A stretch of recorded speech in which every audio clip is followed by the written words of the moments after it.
This is the Global Broadcasting Service, serving remote outposts since 1928. Hi, everyone. Welcome aboard the Walt Disney World Express monorail. Caramba, we have something really big for you today. Welcome, foolish mortals. Now then, hang on to them hats and glasses, because this here's the wildest ride in the wilderness. This is the DBC Pod with Phil Schoen and Jason Dodge.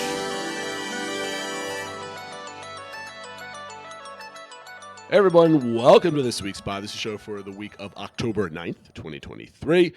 The Halloween season continues, and I don't know about you guys out there, but today was like the real first full day. Like, I went out in sweatpants and a sweatshirt, and I felt cold bringing my kids to the school bus, Phil. Yeah. I know you're about an hour and a half north or 2 hours north of me. You're the same way. However, everybody was at Disney World apparently today because the wait times were out of this world. Yeah, you don't want to wait 2.5 hours for Slinky Dog? Oh, please. I would love to be able to do that. That was absolutely terrible. And I feel for all those people out there. You should never go on Indigenous Peoples Day weekend. Is that what the federal holiday is called now? Indigenous Peoples Well, it's not Day? a federal holiday. I guess it's just what, right? Because not everybody has it off. It's whatever the state calls it. Well, I know I have a friend that's a Capitol policeman. It's a federal holiday. He had off today. Oh, it is? Oh, they had it off. Okay. So Apparently. I know schools everywhere don't get it off. Correct. My kids had school Yeah. today. Oh, okay. But the county over didn't have school today. So Okay. I don't know what that means. Anyway, not that you guys care at our school scheduling out there. I want to get right into this because I've been doing some trip planning. We're going to talk about that today because that's something that's stuck in my head. But first, one thing that's like really interesting, and all the other podcasts that are talking about it out there, is the new discount that's being offered. So you probably saw it this week. I know I was listening to a little bit of the beginning of the Disney Dish podcast. They were talking about it this week. Everybody's talking about this. Phil, you're the guy with the details. What is this discount? Yeah, so Disney on this past Wednesday introduced what they're calling their Kids Play and Dine for 50% off discount. Now, what this gets you is that for families that they can start booking on November 14th for dates that are traveling on most nights between March 3rd and June 30th of next year. So kind of That's the spring, crazy. like the spring time frame. They're already like having these deals out for. And basically what it says is for children. So keep in mind, it's not all children, it's Disney children. So if your ages 3 through 9, the theme park tickets and dining plan will be half off with the purchase of a non-discounted 4-night, 4-day travel package for you and your children. That includes theme park tickets and the dining plan. So basically, if you go down, your family with your kids, and you stay for at least 4 days in a hotel, non-discounted room, get theme park tickets and the dining plan, which we know will start up again in January. For your kids, the theme park tickets and the dining plan will be 50% off, which is, it's kind of interesting. I know, Jason, you did a lot of the kind of back of the envelope math, kind of figuring out how this equates to things. But it's just really interesting because I don't recall the last time there was like any sort of discount on the park tickets. And that's something that we've talked a lot about where no matter what you do, like whatever the discount is on the hotel, or if you stay off site or whatever, you got to pay for park tickets. And it seems like, I know you've mentioned in the past that if there was a discount on the park tickets, that would be something that would get you interested in booking another trip. Now, this is obviously limited and it's only for the kids. But I think it's interesting and different and caught a lot of people's attention. No, 100%. So I kind of did the math. I'm trying to look for the numbers. I should be more prepared for like the first thing that we were going to talk about today. But I did the math. So I did the math for a family of 5 with 3 Disney kids. And I no longer have 3 Disney kids. I have 2 Disney kids and 1 Disney kid adult. That's what I like to call them. And this looks incredibly similar to free dining back in the day, 2018, 2019. Because if you recall, free dining back in the day, granted, it was for everybody, not just kids, right? But it kind of almost discounts the same amount of dollars. So Disney's just disguising this with different verbiage. It's almost kind of the same amount of money. So back in the day, in order to get free dining, if you wanted the Disney dining plan, not the quick service meal, but the Disney dining plan, the mid-tier one from back then, you had to, A, pay rack rate, same exact what you have to do now, and B, you had to upgrade your park tickets to hopper passes. Like that was the hopper tax. So you had to pay for that. And then you also had to pay unless you were staying at a deluxe resort, you had to pay to upgrade your quick service plan to a Disney dining plan. So you paid the difference between that if you wanted that. So to me, that was basically, it came out to, if you compared like a 25% discount at a moderate resort at prices in 2019, you had to pay about an extra $900 to $1,000 to get free dining, but you would have quote unquote free dining for the week. Now, fast forward to 2024 in this deal. So now family of 5, again, staying at a moderate, and buying 4 park tickets, right? So maybe the savings goes up a little bit more at 5, that type of thing. But you are spending more money in a similar way you spent more money to get free dining back in 2019. You're saving about, I'm comparing the two, so a 30% discount at CBR on rack rate is going to save you about $600-$700. If you said, okay, I'm going to give up that $600 discount and go with this promotion, I picked a random week in April, and basically what it came down to was you pay rack rate at $330 a night.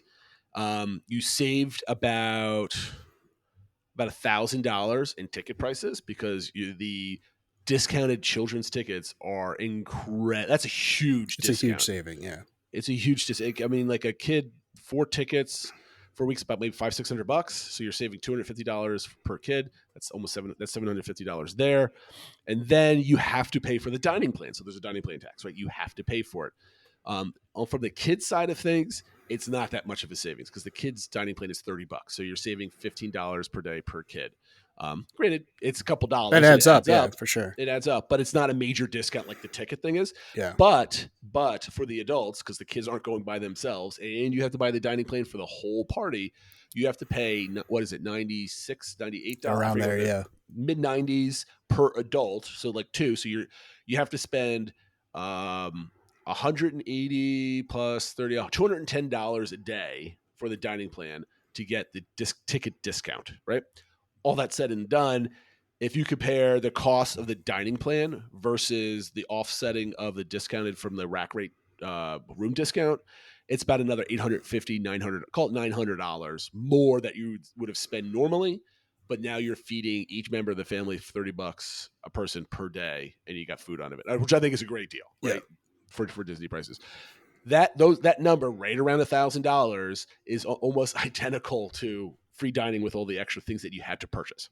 That is a very long-winded way of saying free dining is essentially back for people with young kids.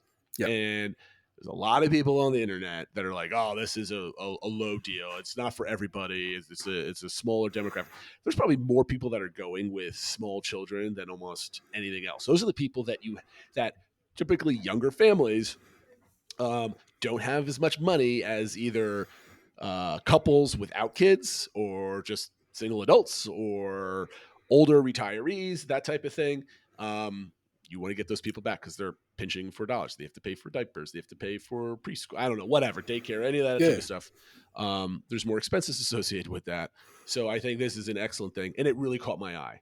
Yeah. What was your first, or I don't know if you have any comments on the numbers or what was your first read on it? I'm curious. Well, my first read on it was anything on tickets, kind of caught my eye. 100%. And then the other thing I thought of was it is going after, predominantly those younger families. And I think that's what Disney needs to go after, right? Because they need to rein in those next people and hook them so they become the next Disney fanatics, right? So if you get this young family with 2 kids that they're good staying at, Pop Century or whatever, and they pay for the dining plan, but the kids' tickets are half off, the kids' dining is half off, and now they have the dining plan. So they're like, let's book all these like character meals and stuff like that because we got the dining plan.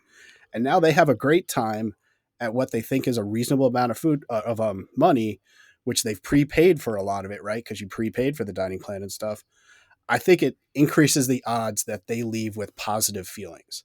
Yep. And so I think that's a smart aspect of this deal for Disney. The third thought I had was, well, what's the next one that's going to be coming down the line? Because we had, they announced like the resort one last time. Now we're getting this.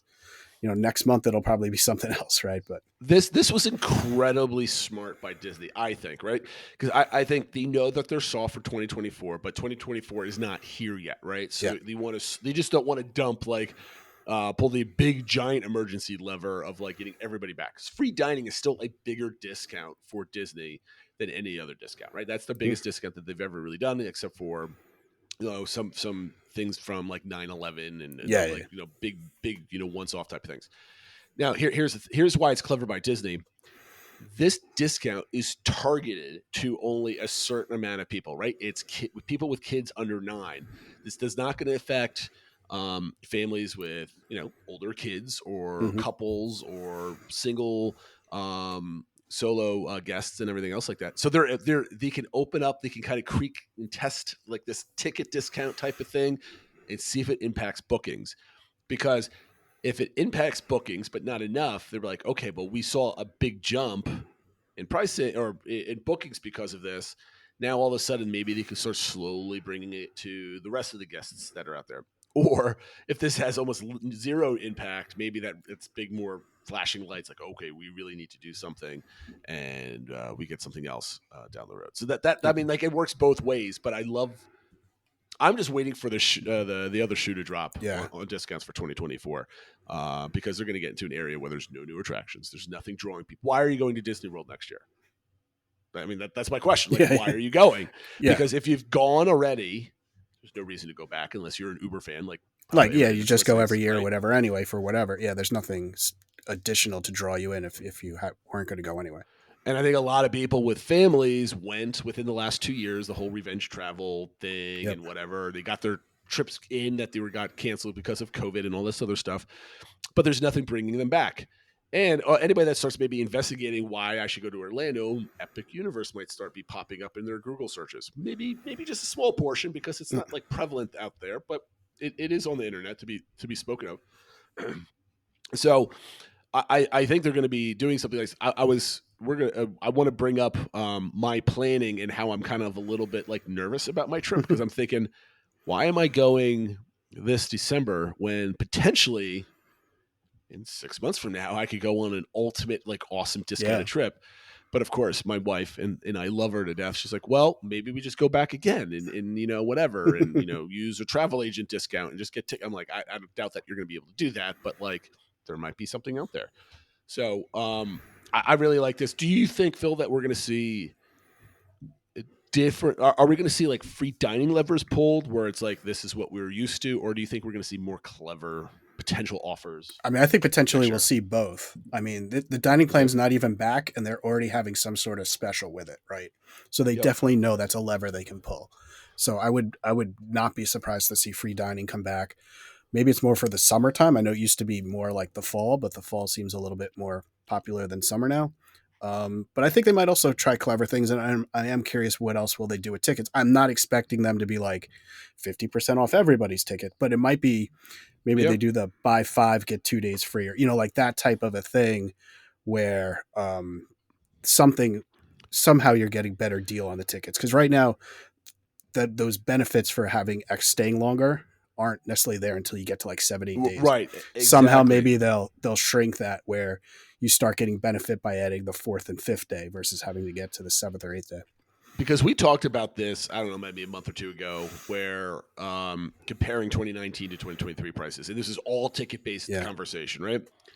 Because the additional inflation of hotel costs have leveled off a little bit when you also add in inflation. Like they're still increasing stupidly, but when you look at the price of tickets, that has gone through the roof versus 2019, where what are we getting other than inflationary adjustments where they're completely, out there. So we mentioned that compared to 2019 to 2023, and I'm going to keep reiterating this until it finally changes. For 4 or 5 days in the parks, the average family of 4 or 5 people are spending anywhere between $600 and $900 more dollars for the same trip, adjusted for inflation. If you didn't adjust for inflation, it'd be even more money. But this is all in 2023 dollars, and the cost of tickets are skyrocketing. And I think because they've been throwing out all of these hotel discounts for like the last 8 months that are pretty, I mean, they're the same discounts, but they're offered for a broader range of days and for more inventory, right? They're not selling out that as much. And I don't think it's moving the needle at all. Like, people, what's 30% off of a $500 room? Like, I don't care at that point. It's way too expensive. And I think what we're seeing, this is all pure speculation and based off of anecdotal evidence that we read on I've been reading online, is the parks are busy and the hotels are slow, which tells me I think a lot of people are staying in Airbnbs or other hotels or anything else like that. And the hotels aren't crowded because they're not seeing the benefit of staying on property. So I want to think, going back to your original point, that potentially Disney is seeing that the hotel only discounts aren't moving the needle. It has to be on the other end.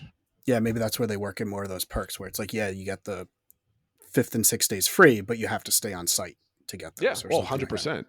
And I think that wins for wins for Disney all around. You're eating there, you're sleeping there, and now you're going to the parks as well. Rather than getting that $100 hotel that's 10 minutes off property anyway.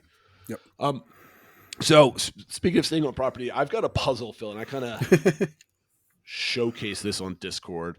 My lovely wife and I were talking about, because I think we're now 90% sure we're going to pull the trigger on this trip in December, and it's Saturday to Saturday before Christmas. It's the 16th to the 23rd, I think.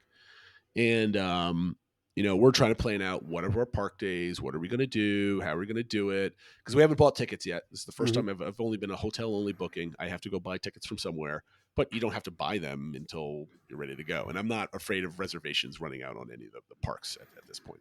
So previously to our conversation last night, we kind of hashed out randomly what we're going to do. We've got 6 full days on property, that not counting our arrival day and our departure day. Arrival day, we're going to get there, we're going to relax. We're not going to Disney Springs like we did last time. We're just going to go maybe some swimming, maybe some relaxing, having a couple drinks, eating food. I don't know if we have to explore Caribbean Beach Resort anymore because we've been there so much. But enjoy. We're going to enjoy, right? Yeah. So we're thinking about the cadence of, we're doing 4 parks in one party. We're doing Animal Kingdom the first day, and that's I've got a whole list here of like our vacation. I'm going to call it the Via V, if you can write it out. It's VIA, vacation in and then a V. That's my clever way of doing it, because Via doesn't sound good, but Via V sounds kind of clever. Anyway, we got 6 days. We got our Animal Kingdom day, then a Magic Kingdom day, a Hollywood Studios day, then a resort day, then the party day, and then an Epcot day. So it's each one of the 4 parks. Magic Kingdom's gone twice because of its party. Now, you can go check out the calendar for that week. I think there's only 2 days that we're staying here that are non-party days at Magic Kingdom. Oh, gosh. Okay, so every day is a party. And granted, this is the week before Christmas. Christmas is on a Tuesday. We're there the week before. So I'm like, okay, this is not a bad schedule. 5 days in the parks. We got a party day. That's 8 hours in the park. I'm really looking forward to it. But I'm thinking to myself, I don't know if it's your influence or maybe I'm seeing the light, but I'm really disappointed that I can't go to Epcot twice. Right? I want to be able to do Epcot in a day where we're running around, do some rides, have some fun, but then a day where we're just kind of slowly exploring World Showcase. And if we went to Epcot like the first day, I'd be kind of sad that I'm not going back to Epcot for the rest of our trip there. It was like one and done, and that's it, right? So I don't like that. But again, I don't want to spend a super amount of money, buying more tickets, and then we're losing the vacation, the Via V. And then, so the second scenario is we're going to buy the 4-day park hoppers plus the party. So same amount of days, we're just hopping, slightly more busy. So scenario 2 is the first day we're doing the Animal Kingdom, Hollywood Studios hopper split. We've talked about that strategy a million times. You've executed it. Both of those parks are typically half-day parks, especially once we've done them so many times already. There's no we need to go on Rise type of thing. We're going to have fun. The second day is a full Magic Kingdom day. Then the third day, we'll do Magic Kingdom in the morning and Epcot at night. And that's a Magic Kingdom. I want to do hoppers because I want to go to Magic Kingdom on the day of a party and then leave, because I figured the crowds potentially could be not slow, but lighter. So the day before, we're not pressured to have to do everything. We can kind of pick up some slack the next day and kind of have like an easy Magic Kingdom morning potentially. And then I get my Epcot evening in there, right? So maybe do just World Showcase hangout, that type of thing. The next day is an off day again.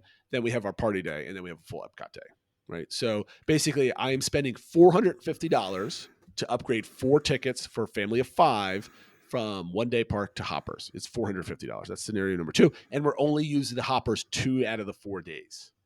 Bear that in mind, right? I'm not running around all over the place. And then conversely, I ran another scenario. It's 5 single park tickets. And it's basically we're adding another Epcot day. So it's Animal Kingdom, Magic Kingdom, Epcot, Hollywood Studios, Party, Epcot. Like it's not that the order really makes a difference, but it's basically now 5 full days at the parks and a party thrown in there, no days off. Right. And so 4-day Hoppers or 5-day single park tickets are basically the same price. It's still $450. So my question to you, Phil, as I've just rattled all off that nonsense, and the people watching, listening are like, I have not followed anything that you just said. I have scenarios written down in our show notes.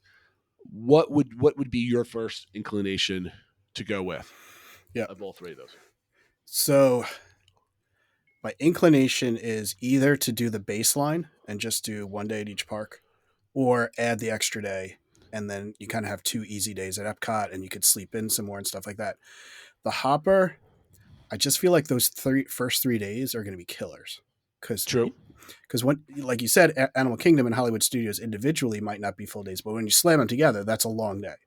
Mm-hmm. And then you have Magic Kingdom, which is going to be a long day, and then you're doing your Magic Kingdom to Epcot. So that's like 3 really long days in a row. Now, granted, you have your off day after that, but that just seems real stressful to me, those beginning days. And I just feel like, you'll still have most of that off day before the party as like a resort day.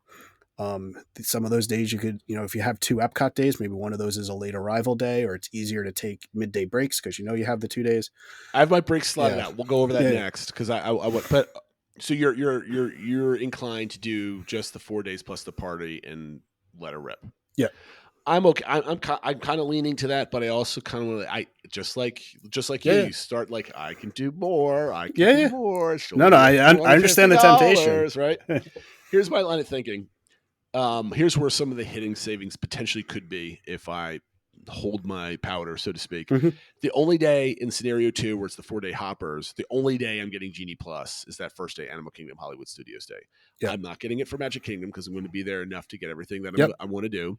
Epcot is not a heavy Genie Plus day, and I also have 2 days to do the things that I want to do otherwise. So I'm saving money on that. Yep. So a full day at that time of the year is probably about $100 to $150 for my family to get Genie Plus. Normally, I would be pressured to get Genie Plus for my Hollywood Studios day because I'm going to be probably going in a little bit later. I'm stacking, and maybe an Epcot day, but not the Magic Kingdom day. So maybe I save $100 that way. So maybe it's only a $300 swing versus a $450 swing. Mm-hmm. So going into like my rest periods, because again, I got to practice what I preach. And again, it's the V, the vacation and the vacation. I'm gonna see if I can get that to catch on. I don't think it's gonna happen, but I'm gonna try my hardest. So I got my arrival day. That's full relaxation mode. I mean, I just drove for 18 hours, so I have to relax anyway. So in scenario 1, I like Animal Kingdom as a single day because Animal Kingdom is not a full day. You're getting back to the resort anytime between 1 o'clock and 5 o'clock, depending on how late you want to stay and kind of chill in that park. So you have the whole night to kind of just sit by the pool, do whatever you want to do, and relax, right? And then I have my off day, which is the full day. It's just brunch, pool, Disney Springs. That's our whole day. And the party in the morning, right? Mm-hmm. My Magic Kingdom and Epcot days are probably rope drop days. Animal Kingdom's still probably a rope drop day too. So there's a lot of early mornings in this. Yep. Or at least I'll be pressured to do it. The only other thing I think the day I'll sleep in is Hollywood Studios. So for scenario 2, where you have 4-day Hoppers, Animal Kingdom Hollywood Studios day is an all day because you got to get into Animal Kingdom early if you're just kind of stacking for the afternoon. And then we have the off day, a party morning. And then if I'm doing an Epcot split with Magic Kingdom and a full Epcot day, most likely that final Epcot day is I'm going into the parks late unless we're really feeling it and we're good, right? Now, I have it written down where I can do my Magic Kingdom Epcot split with an off day, then the party. I can flip-flop those and have my off day after my first 2 days. So that works too. So I can do like full day, off day, party day, and then split day again, Epcot. I mean, there's a couple different ways you could do it that I could get that Magic Kingdom morning on a party day type of thing. I don't want to do the 5-day tickets. I like the idea of the off day. I know, and you've doing mentioned off that your wife's pretty big on that too. So I think she really wants to go to the T-Rex restaurant, which I'm like, all right. But the only making the wife happy carries some weight. There's some value there. Yes, it does, absolutely. So my only thinking now is I think I'm leaning on scenario 1 and 2, 4 tickets versus 4 hoppers. Yep. The only other thing is like what we said, because it's so expensive, where does that money come from? Yeah. And I think if we don't do the hoppers, then I don't do Candlelight Processional, and I don't do maybe like a character meal somewhere. Yeah.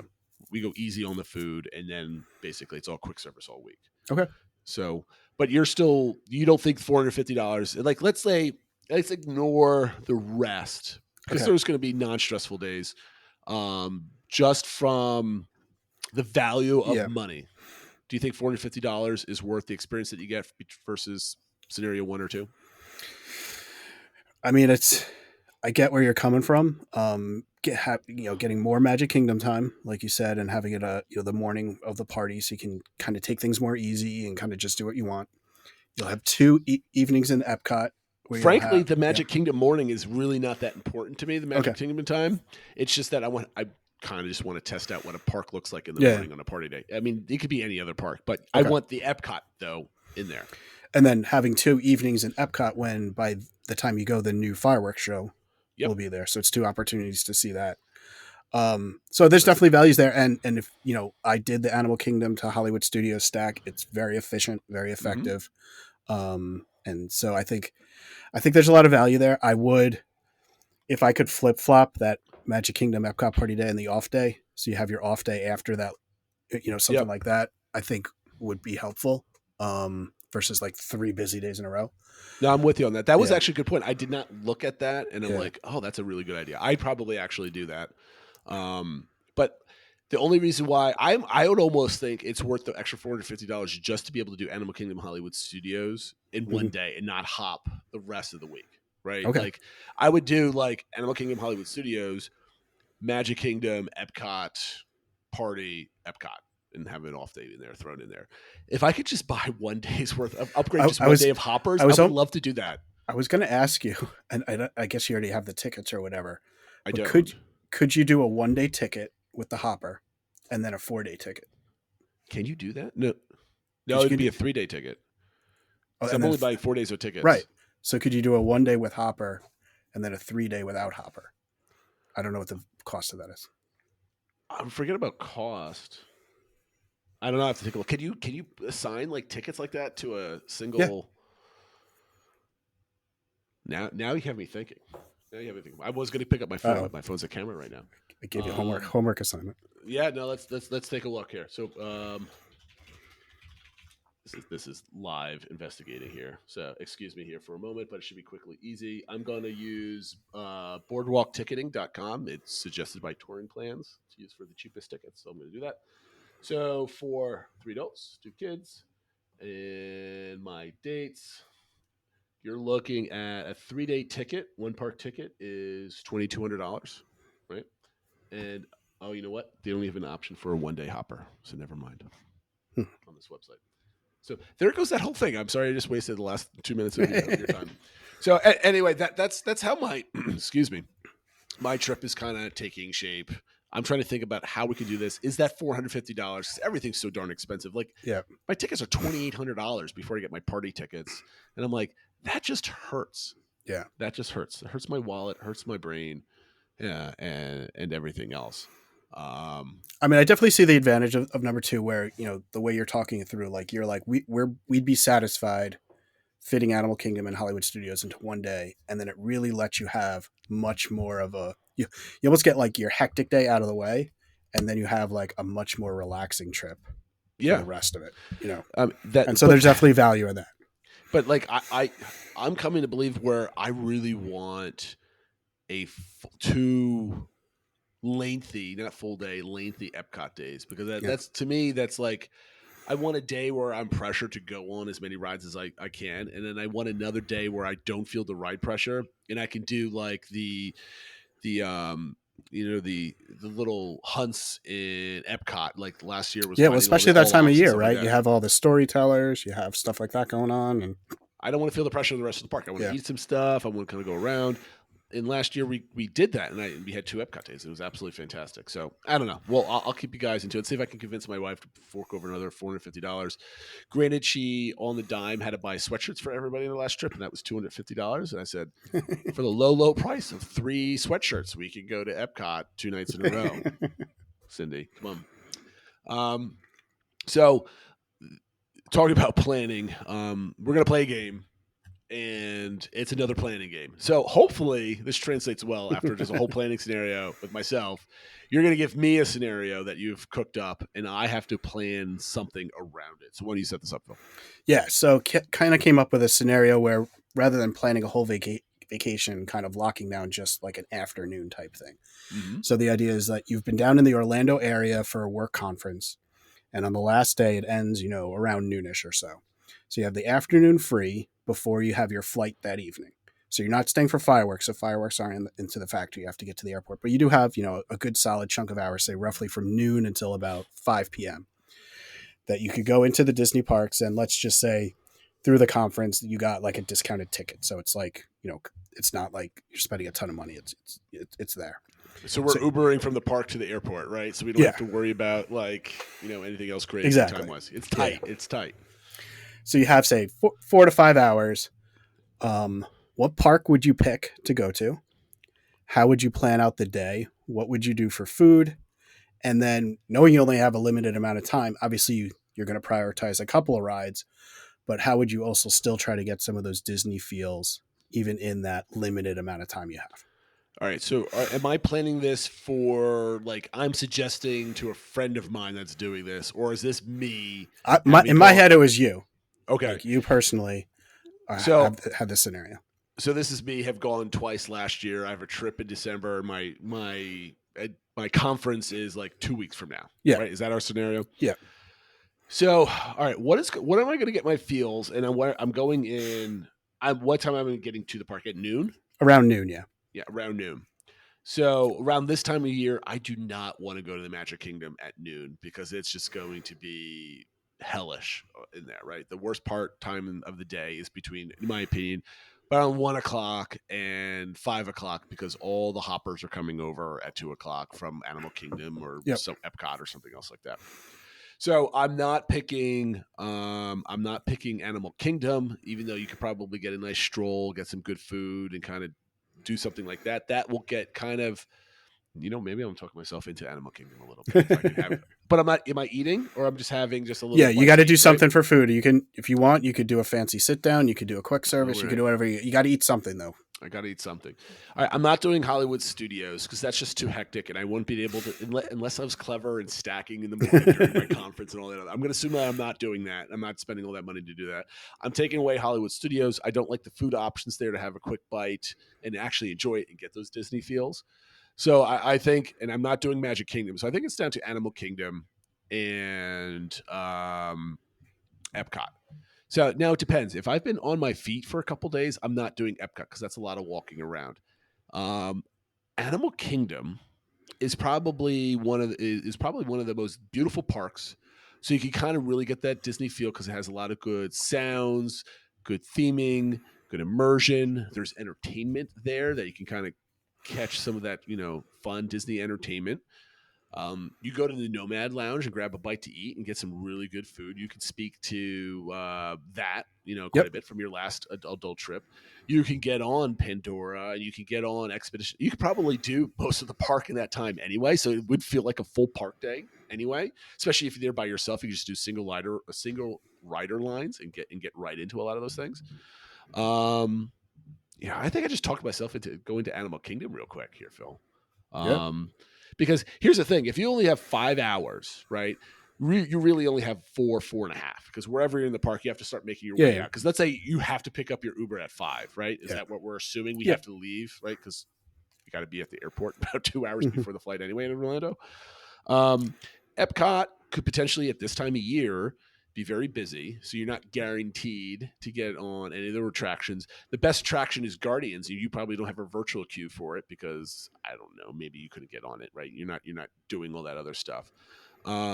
You've got the food going, like, so that's a good option to have, but there's a lot of walking, and you know what? I think I have to do Animal Kingdom. I'm making a lot of people happy right now on Discord that I'm picking Animal Kingdom. I'm officially picking Animal Kingdom. I think I could get some good feels, get some good memories, at least for me with my family, and probably maybe the best food options if we're thinking about something really quick. St. Tullius Canteen, maybe you go to Nomad Lounge for a coffee and maybe an appetizer to follow. I don't know. I think I might have convinced myself.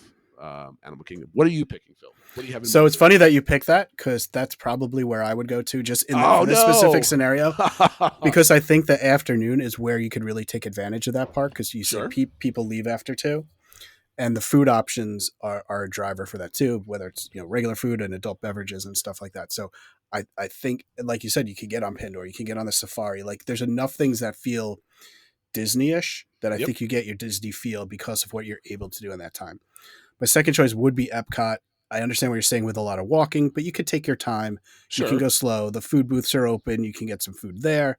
You would still be able to be there for the 1 p.m. drop for the virtual queue for Guardians, so you likely would get into that.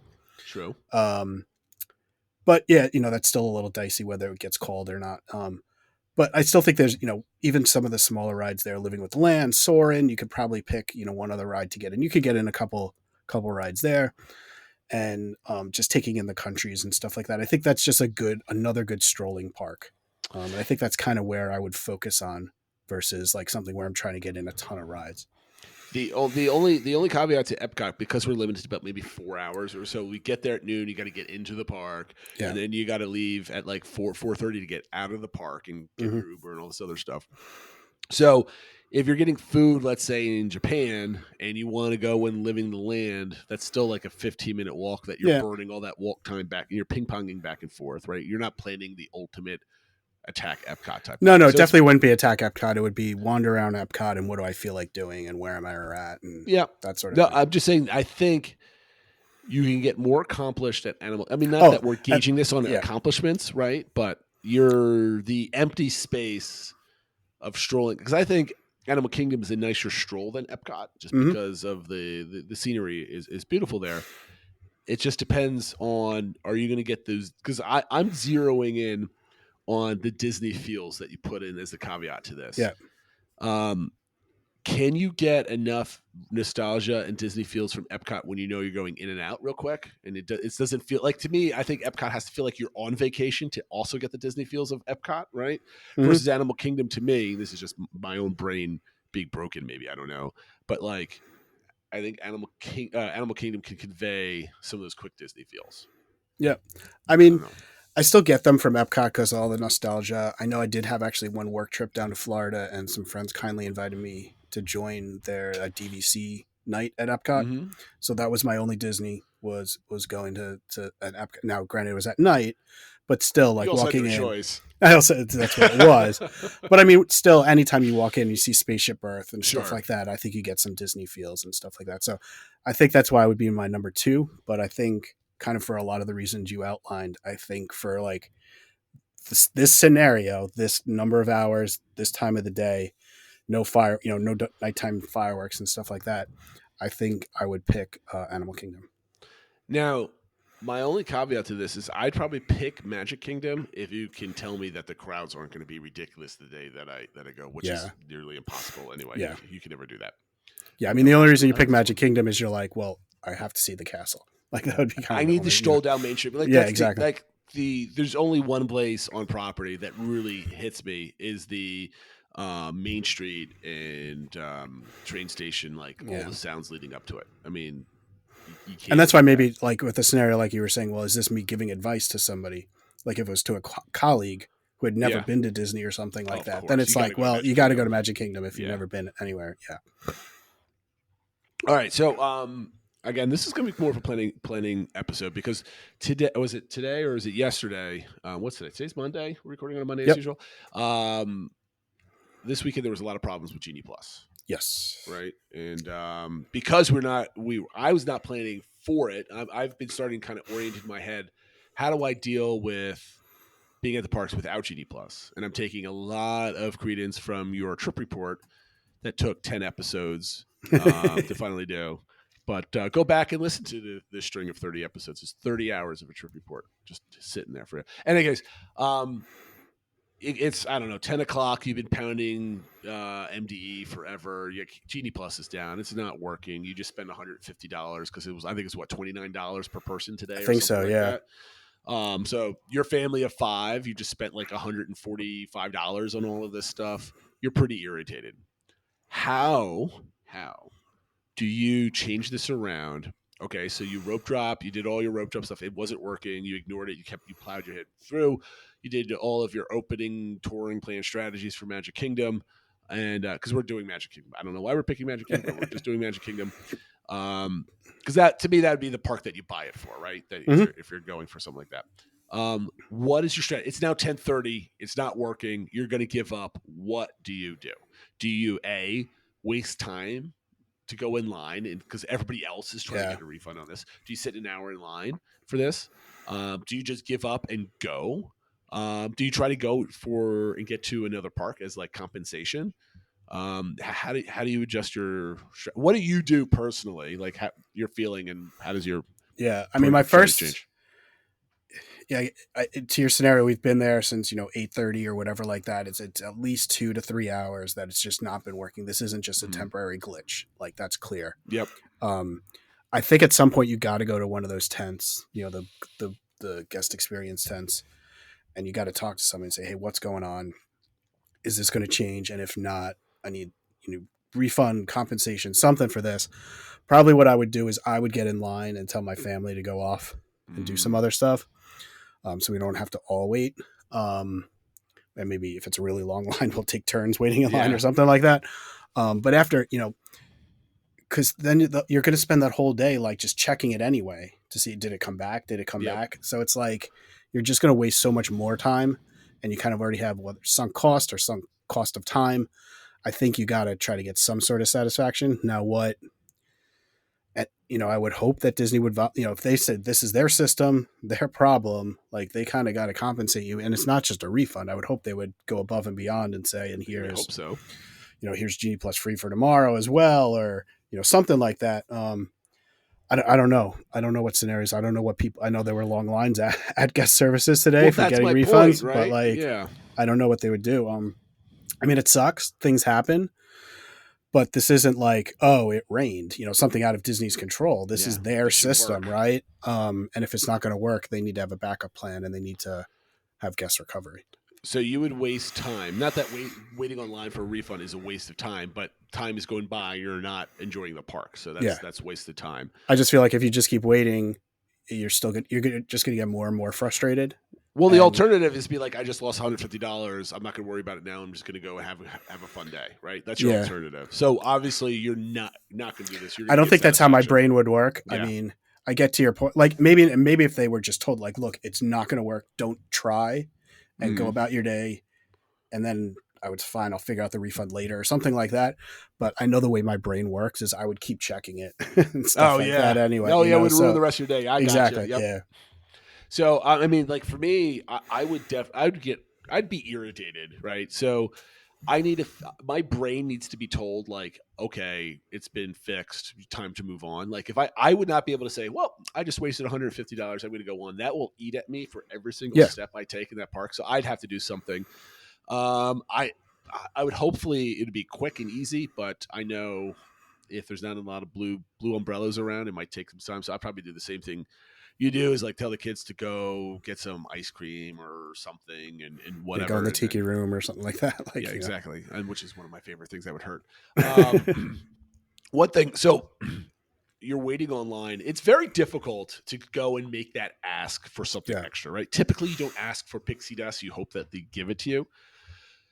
But with so many people, I think there's going to be a generally like, okay, when this happens, offer them a discount and say thank you. If they push, then they say you can give them an individual Lightning credit for the next time they come to Magic. I mean, there's things that they can credit your account with. Would you make the ask for a hopper ticket to go to another park that day?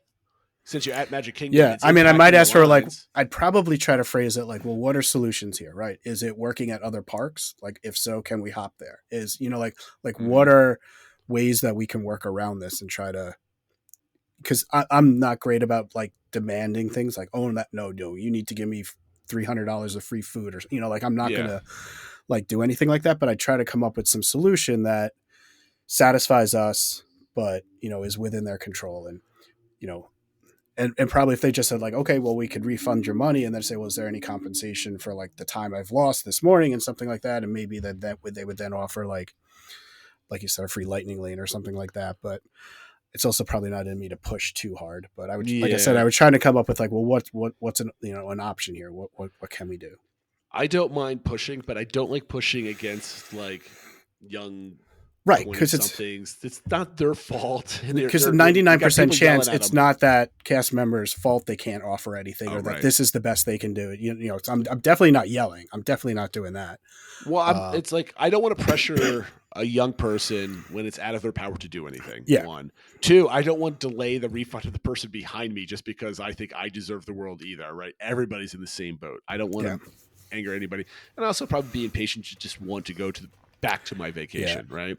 No, I agree. So I don't think I would spend time trying to get more, but I would be expecting at least some kind of compensation for 3 hours of just like not having this service. Exactly. But then again, they're not if it's early enough, I don't think they're like, well, it was never a guarantee. It's in the light, whatever. So they could have been that kind of nonsense. Yeah, like I said, like I would probably try to offer like, well, what are the options? What can we do? And if the option is, well, we can give you a refund. Sorry about the lost time.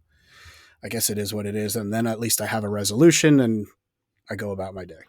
So basically, we don't have any special strategies. We basically do everything everybody else is doing on this one, which is probably the best solution. Last week, we asked you on our DBC engagement for the week if you had to develop your own tour in the parks, for example, the behind the scenes tour and with the living with the land, what would you like to see? And people have some really good answers. And Phil, why don't you read off what some of the other people have listed? Because there's some of them, this is like better idea than what I picked. So TL Madden mentioned about doing basically a Batuu tour, or like sort of a Galaxy's Edge VIP tour for something, for lack of a better term, and kind of giving you some of those experiences you would have had if you were on the Star Cruiser and you had your time in Batuu and you got like special missions and stuff like that. This would be part of the tour. So you would get, somebody in character who guides you around the land, kind of points out different things. Maybe you get to skip a line onto some of the rides, have a special dinner or something like that. Basically kind of like upping the game of Galaxy's Edge, making that more immersive and kind of bringing some of that they had in the Star Cruiser into the land for, I'm sure this would still be not cheap, but it wouldn't be $5,000 type thing. And I'm assuming he means that this is going to be like an in-character tour, not just exactly right. And I think that would be actually kind of fun. Honestly, I expect something like this to happen with whatever the Star Cruiser becomes next, because I think there is a demand for paying, I don't know, a couple $100 for your whole family, assuming you don't get a lightsaber or a droid. Yeah, he added. Then maybe there'd be add-in things like that and stuff. I'm not sure about that, but yeah, just maybe like you said, a couple $100, maybe for like $150 tour. 2-hour tour in person, where maybe you get to skip the line and stuff like that. So what would be what has Rise been costing? Is that still right around $22 or so around for there. Rise? Yeah. So for a family of 5, that's $22 at least of value, and then somebody's time for a couple hours at, I don't know, $30-$40 now. Yeah, about like $200. Yeah. $250 might be like probably on the cheaper side. That would be, I would probably pull the trigger easily at $250. $300, I would have to think about it for a while. Yeah. But then again, that's the equivalent of a character meal too. Yeah. I don't know. $300 maybe is a pretty good deal, including tip, obviously. Yeah. All right, what else we got? So Gene L mentioned probably something similar along the lines of what my first thoughts was something where you could go behind the scenes of some of the attractions. You mentioned specifically the American Pavilion. So I'm assuming she means the American Adventure Show, which just the engineering that goes into moving all the animatronics around is really fascinating. Now, I don't know if there's a spot where you can stand and really see things, or if it's all kind of, but to be able to see some of that stuff, I think would be really cool. And she also mentioned seeing the control room for the Epcot nighttime show. Whatever that turns out to be. Yeah, I guess wherever they are. Mama Six mentioned some sort of culinary or tasting tour, so where you get to go behind the scenes of a kitchen of maybe Victoria and Albert's or Cinderella's Royal Table, or something where you get to see the inner workings of here's how the chefs are preparing for these popular higher end restaurants at Disney. And then maybe have a tasting with a chef or something like that. This seems probably maybe once food's involved, it probably gets a little more expensive, but something that lets you see the behind the scenes of the kitchens.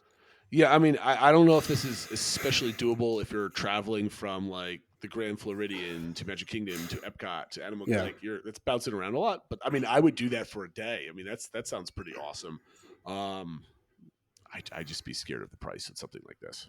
But it reminds me of like a brewery tour, in your county or something else like that. And then she mentioned maybe even if it's not at like a fancy kitchen, maybe it's just like almost seeing behind the scenes of how they manage just the mass quantities of food they have, even just to like get to the Starlight Cafe and all those things where they're serving millions of people a year, literally thousands of people a day. Like, how do they handle all those quantities of food? So.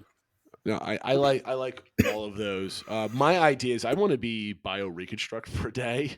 So I just want to fly around over property on a helicopter and get some like bird's eye view of everything and kind of see everywhere. That one's super simple. I bet you, I guess there's probably no private tours that you're able to do this unless you're like uber wealthy and just like hitch a ride with somebody, right? There's no like tour, but I would love to be able to see that and have somebody from Disney point out where all the infrastructure is. This is like, here's the water treatment plant where we treat X amount of gallons of water per second to, provide water for this many, like something like, I like to see how the parks work and kind of pointing out from above where all like the backstage stuff and the parking and the staging, and maybe there's construction going on. And here's like, what people sometimes don't realize is the facade of Tiana's Bayou Adventure is, it's a big ride, but you don't see it. The building behind it is absolutely massive, and it's perfectly hidden from the park. I mean, I you can see it on Google Maps, but seeing it live would be really cool. So that's the idea that I would have. I have no idea how much I would spend to do this, but it's probably pretty pricey because helicopter fuel is probably expensive. Maybe we could do a hot air balloon. That would terrify me, actually. So my first ideas are definitely similar to what Gene had. Something that gives you behind the scenes of Imagineering how rides work. They already have that in some of the tours. We had done the Marceline to Main Street tour where we got to go behind the scenes of the Haunted Mansion, which was really cool. I saw recently somebody said they were on an ABD tour out in California, and they got to go behind the scenes of the Indiana Jones ride. So anything that really gets you like behind the scenes to see how these things work definitely would get me jazzed. The other thing that I'd like to see is some of those control boards. And I have a special connection to this because one of the insurance companies that I'm a client for, Disney is a client of theirs, and they were showing them how their control rooms could be susceptible to fire.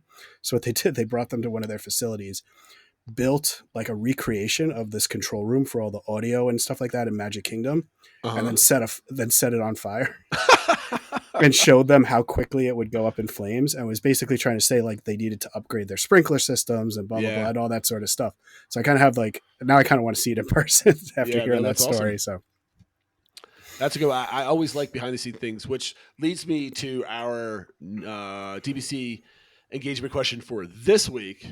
There's a new season, I believe, of Behind the Attraction coming out. I totally forgot that this existed, and I had like 1 or 2 episodes unwatched from the last one. Oh, wow. Okay, cool.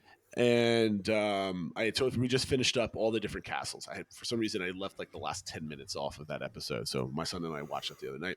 So my question is, what are 5 attractions that you would like to see the story of? Like the first behind the scenes of attractions, some of it was good. Some of it was like, I wish it was more. Yeah. Right? It was more practical. Like I love listening to how they design the castles, and it's just guys sitting in a room talking about it with some shots of like the actual castle and construction. I would like to see more of like a walking tour of some of these things if they were able to film that type of thing. But my question to everybody in the community is pick 5 attractions you would love to see like the ins and outs of. Not just like somebody talking about how they made the Haunted Mansion and that type of thing. You could watch the Imagineering story for that. But like I want to go into the Haunted Mansion and see the track and the maintenance room and follow a cast member through their job in like a 10-minute segment or something else like that, whatever that might be. So list 5 attractions. We'll list 5 attractions. We'll compare notes and see who has the best list. We'll go from there. And do we want to limit it to? I think we should limit it to Disney World. What do you think, Phil? Do we say whatever Disney park in the world? I think whatever Disney. I mean, obviously, I think our community is mostly focused on Walt Disney World, and a lot of the attractions are elsewhere. But if you feel passionate about you want to see something at Disneyland or something like that, that's okay. You're so nice, Phil. You're so nice. Okay, we'll do that. Any Disney park in the world you want to see behind the scenes attraction of, and how many of them have you ridden on, and how many of them have you not ridden on? So, like, if you say, I really want to see behind the scenes of the new Beauty and the Beast ride in Japan, say that you've never been on it and you want to see how it works, type of thing. So, I think that'd be kind of interesting to see that kind of combination. Other than that, Phil, did I leave anything out that we needed to get to? Just a reminder of our social media accounts. We're on X, Twitter, Instagram, Facebook, YouTube, everything at the DVC Pod. Excuse me. Our Discord channel and a new subscriber to our YouTube channel, Die Hard Duck 93. I couldn't get it out. Oh my gosh. I am definitely not editing that out. We're keeping that. Phil's getting over his cold. If you heard me being raspy a little bit, I am getting over a cold too. It's that time of the year. Get your flu shot out there. Everybody stay safe and healthy. I apologize, Die Hard Duck 93. Die Hard Duck 93. You are welcome to the community. Make sure you hop on Discord. I didn't see you join Discord, so make sure you come on and join the community, join the conversation, and answer that DVC engagement question of the week. That being said, thank you very much, everybody out there, for watching and listening. We'll see you next time. Take care, everyone.